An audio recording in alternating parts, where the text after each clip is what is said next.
Amazon. Something about that little gold smirk that just pisses me off every time I see it. And the reason is because I am a former Amazon employee. Amazon driver to be exact. I wasn't working in the warehouse like how I be hearing how these little soft be doing. No, I was really in the front line. I was a pawn for Jeff Bezos himself. And I'd imagine other than just supporting a real, loving his content and liking a fucking video and sub it up and comment it up and hitting that noti bell, ding, you are probably watching this video because one, wanting to be an Amazon employee. I feel so fucking bad for you. You are two, currently in the truck riding right now. Or three, you have also made it out of the camps. So you're also sitting back thinking about the days where you used to have to go and answer the massa every day. Nonetheless, I'm here to tell you that Amazon fucking sucks, bro. All my niggas hate Amazon. Everybody knows it too. If you're currently working it, I know you just making it and getting by, and I appreciate and I commend you, nigga. Thank you for bringing those packages straight to this doorstep because I know what you've gone through. And you may ask, Dior, why do you say these things, bro? It's about a place that employs so many young individuals. Why would you say these things about this place? Well, allow me to give you the confessions of a retired Amazon employee. Now, let me give y'all some backstory. I became an Amazon employee during my college years, and I was a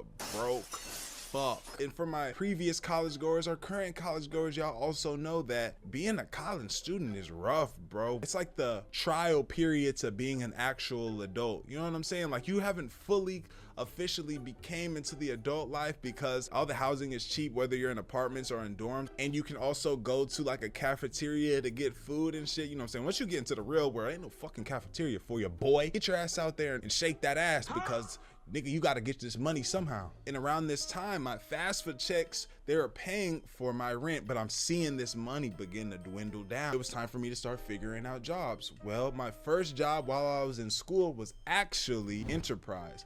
Enterprise is a car rental company that people use. And at this job, bro, it was filled with a bunch of my niggas. After being there for a few months, I started to realize more and more of my people starting to just dwindle away. I'm wondering where they're going. Oh, bro, he got hired at Amazon. Yeah, I'm hearing Amazon, they paying this much, they paying this much. And I know this is how y'all also got put on. Nobody just has the thought, let me go to Amazon. You always hear about a nigga that was in the field, you know what I'm saying? It's like on some military shit. I hear about the benefits. Oh, you don't have a manager over your shoulder, bro. You get to drive in your own truck and when you finish, you're done. I hear these things and I'm like,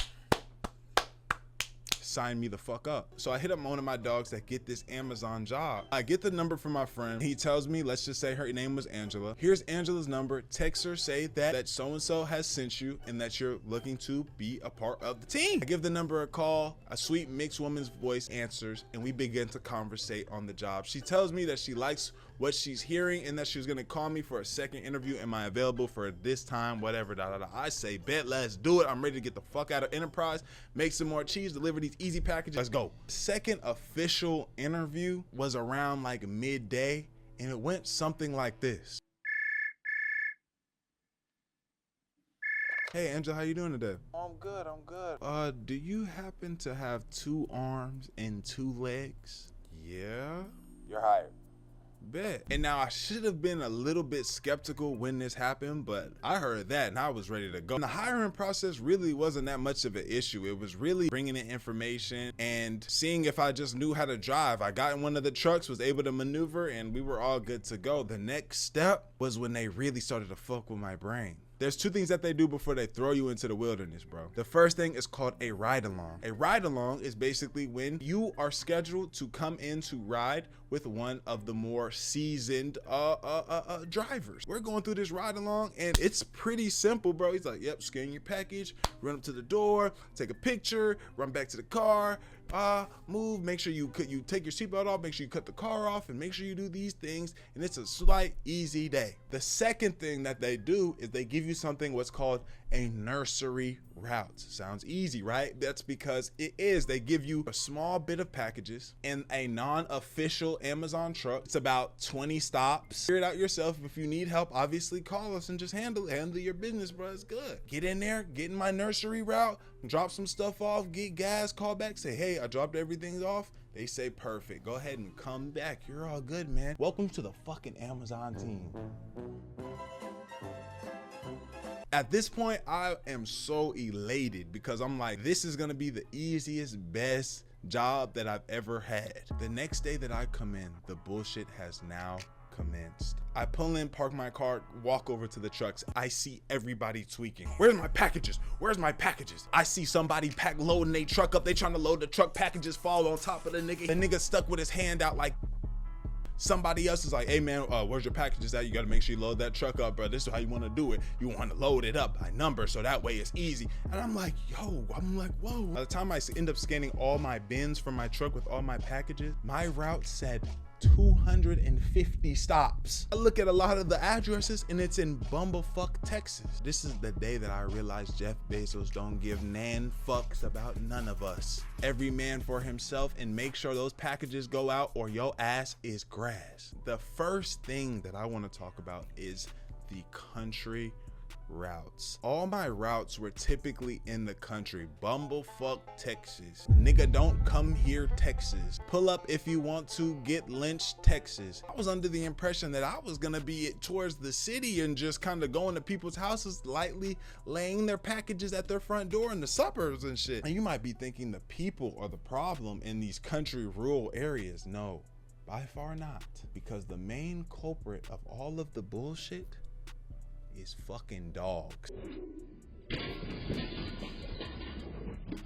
The long history of mailmen and dog beef is a real life thing. This is not cartoons. This is real fucking life. The amount of run-ins that I've had with dogs made me start coming home and looking at my dog like, jump if you fucking want to, jump if you want to. She bark at the door when somebody knocks and I'm waking up like, who the fuck? These dogs in these rural areas were so gangster, bro. You would be driving in the truck and a dog would jump and start biting at the tires of a moving vehicle, moving van, you know what I'm saying? And it's crazy, bro, the way you had to scope out your area before you jumped out of your van to deliver a package to a nigga's gate.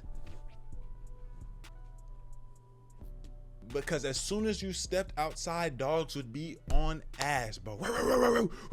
One day, I'm on one of my country routes. It's a long day, cloudy, rainy day out here in Texas. And I get here, I'm in this rural area. One of the main things that these houses in the country, they'll have a gate when you pull up to their crib, but down a 3-mile dirt road, you will now be able to see their home. You would not be able to see their home from the gate. This day I pull up to somebody's house and I look at the phone. They did not leave their gate code to come into their crib, but on there it said leave at door. One thing about this is that it was like a driver's FICO score type shit where it was like packages missing, the amount of times you accidentally went over the speed limit, amount of times you jerked the wheel, like they were on you, really watching and monitoring your shit. To avoid getting those infractions, what I did was I said, it's all right, don't worry about it. I'm just gonna jump the gate and take the package to the customer's door and walk my little black ass back to the truck and drive off and continue my route. I jump the gate. As I'm walking down the dirt road,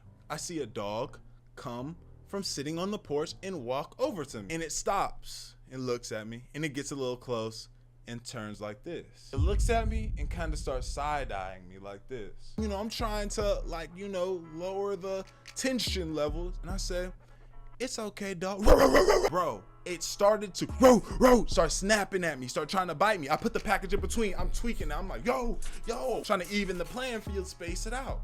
Another dog runs from around the house and gets on the same timing as the first one. Identical dogs. Must have been his brother. Said, hey, pull up. Some niggas over here at the crib, tear his ass up. Now I got these two fucking dogs circling me like they sharks or some shit. At this point, I'm not even at the crib yet. I have the package and I'm fighting the dogs off with the package. I'm backing all the way back down to the truck, down the road with the gate, and these niggas fucking walk me off the block like I was like they hood or some shit. Dead serious. I literally wait, throw the package at them, jump over the gate and run to the whip. I jump in the whip, I see the dogs walking back to the crib like, yeah, nigga, they even dap each other up like, yeah, get that bitch ass nigga off our motherfucking block. That was one of my first encounters where I was like, fuck all dogs go to hell, it's dog K type shit. This was far from my last experience with one of these damn mutts. Like I said, living in Texas, these country areas was split between either very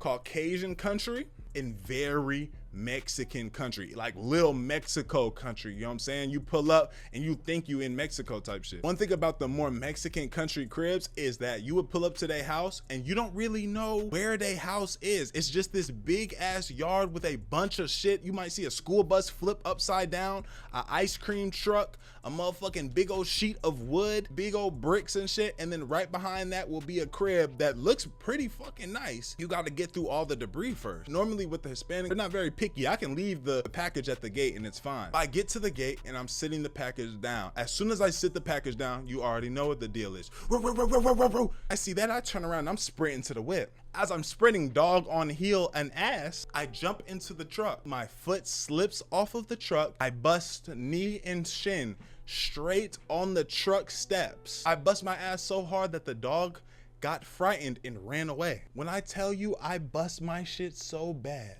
crawled my way to the back where the packages were, laid packages on the ground, put my head on one and started to cry.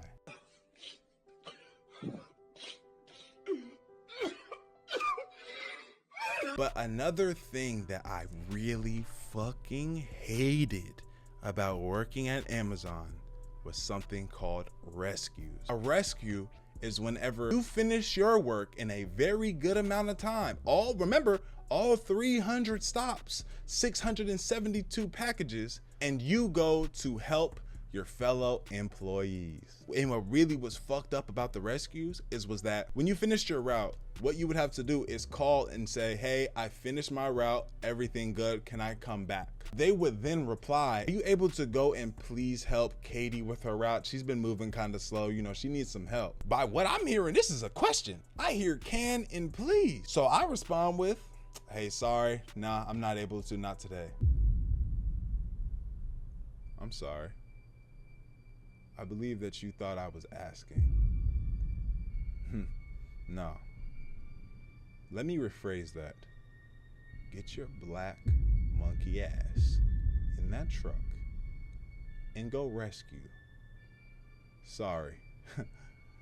That's my apologies for making you think you had a choice. And the rescues were never close. You're always rescuing some slow ass nigga that is 30 minutes to 45 minutes to an hour away from where you're at. So now your shift went from being a cool 8-hour shift to a 12-hour shift. Because not only do you have to go pick up the packages, go to whatever area he has not been to yet, finish the route, but you have to now also drive all the way back to where your car is, which is not in the same city. And you might be saying, bro, why didn't you just pull up and just get a couple and then just go back? You rescued. Yeah, that wasn't an option. Whenever you would finish, if you didn't grab more than one tote of shit, yeah, go ahead and go back there and grab that. You thought I was some fucking idiot?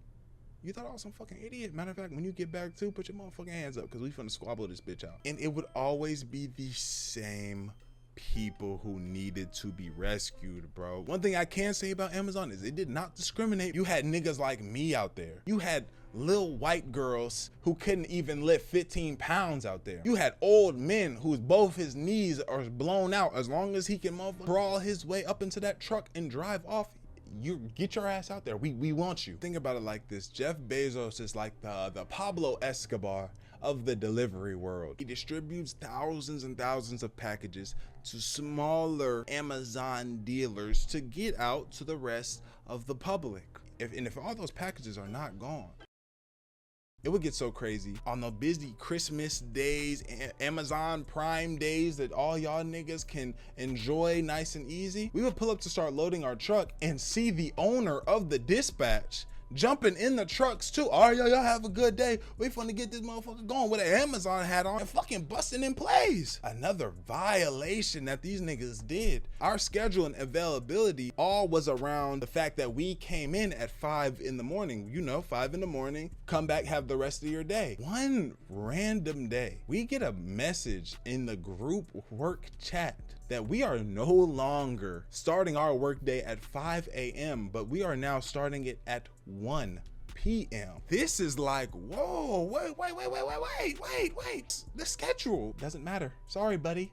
You don't want to work here no more? We got plenty of new niggas coming in every fucking day. Get the fuck on somewhere, bro. You have middle-aged white women crying that they ain't got no job because they got to pick up their kids at a certain time. It doesn't matter to us. Amazon delivery. As long as the packages get delivered, we don't give a fuck what happened. We'll motherfucking execution style yo ass, nigga. And I've been seeing the new and improved vans outside of my crib. Back in my day, boy, our shit had none of the gadgets and lights that these new motherfuckers have, bro. Even with all of that, they still did not care. All protocol had to be met. Every time you jump in the truck, put your seatbelt on. Every time you get out of the truck, cut the truck off. Every time you're walking away from the truck, close the truck door. As time went on, I started to say, fuck the plug. I mean, fuck Jeff Bezos. I'm about to start doing my own shit. I started leaving the truck door open while I was delivering packages. Started leaving the car on so that way I could keep the AC blowing on those hot 700-degree weather days in Texas. And I was like, if I'm gonna be doing this, I'm gonna do it my way, nigga. I was on my Franklin Saint shit.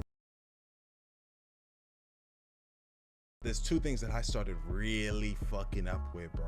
And one of them was putting the truck in park. I started getting so good at my job that I would have all my packages lined up by house. Each house I would pull up, the package would already be ready. I would just turn around, grab it, jump out, go back to the truck, and I'm on to the next one. I started getting so efficient. I would be moving so fast. I would go to the back of the truck to grab the package and start feeling. I would turn to run back to the front of the truck to put it in park, and I would hear, look out, and I done hit a nigga's whip, bro. This started to become such a common occurrence. It happened one more day till I said, this can never be done again. One day, they take me off of my normal country routes and I'm working in apartments in downtown Austin. And some of these complexes, there'll be hills that just kind of coast down. I know I had a late night, early morning, and I'm at work feeling like it's a normal day. And like I said, I run to the back. I grab the package and I start feeling the fucking truck speeding down the hill. As I see this, I'm grabbing a hold of shit, cause right before me is a big ass gate with woods all behind it. If I even survive this, just best believe a nigga's getting fired. As the truck is speeding down the hill, I managed to run up to the front and hit the brake and turn this hoe right before I drive into the woods, bro. Towards the end of my time at Amazon, it was all just going downhill, bro. My truck got stuck in the sand and I had to get a tow truck to pull me out. I'll be finishing my route on my way back and immediately be told I have to rescue because fucking John couldn't handle it no more, so he left his truck in the middle of nowhere with all his packages, took a Uber home. I couldn't take it anymore, bro. The shit was starting to weigh on my body. I'm aching in places that I've never ached before. And when I finally got my next job opportunity to not have to be an Amazon nigga no more and finally put my 2 weeks notice in, I told myself I'm gonna stick out the rest of the 2 weeks because I've never done so. Normally when I quit, it's over, I'm done, I'm not showing up. I tell myself I'm gonna stay the rest of the 2 weeks, really just because I was really cool with one of my head up manager people. I didn't want to disappoint her, but I'll never forget my last day working at Amazon, me trying to be an upstanding employee. But of course, on my last day, Jeff wouldn't have that. He called up his friends at the government and said, adjust that weather to tear this nigga up. As soon as I start my route, Mother Nature decided to let the world end. I'm talking about real life raining cats and dogs, hail hitting the window, boom, boom, tornado watch warning, everybody get off the road. But not at Amazon. Deliver those packages. It took everything in me as I'm walking through this storm not to say, fuck you, Jeff, I'm gone. So I pull myself up by the bootstraps and I finish my route. Thing about it is I still had a whole week left of work. Got me fucked up if you think I was about to pull up and go finish the rest of that shit. That day I happily got into bed, laid my head down and deleted the alarms to go to work the next day. So yeah, fuck Amazon and Jeff.